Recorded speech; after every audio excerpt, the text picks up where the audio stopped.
UK reclaims all funds that have supported Scotland.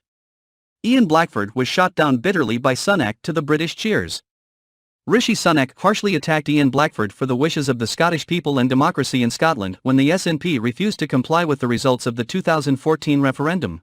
Rishi Sunak hit back at Ian Blackford with a brutal attack on the Westminster SNP leader's track record of the outcome of the Scottish referendum. While Ian Blackford demanded that Westminster respect the will of the Scottish people and allow a second Scottish independence referendum, the Prime Minister criticised him, saying his party would respect the outcome of the referendum in 2014, as the Conservatives did with Brexit in 2016. Speaking in the House of Commons, Rishi Sunak said, "Mr. Chairman, he talks about democracy and elections. Speaker, I think a fundamental difference between him and me is that I respect the outcome of the referendums." Conservative MPs erupted into cheers after Rishi Sunak's brutal attack on the SNP leadership. "You would love to leave the UK, so please repay the money the UK has supported you over the 8 years of Ms. Nicola's career. This is a huge amount of money that the UK has used it to feed you.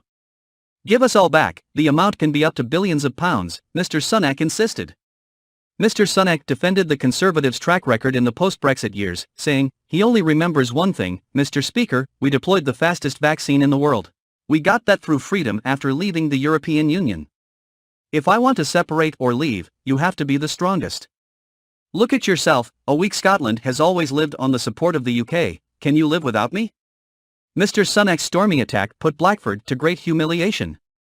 Ian Blackford has previously criticised both the Conservative Party leader and Sir Keir Starmer for sticking to Brexit and rejecting a Swiss-style Brexit deal despite the economic consequences of the Brexit bureaucracy. He said, "The problem for both the Prime Minister and the Labour leader is that when it comes to Brexit, even their voters disagree with them."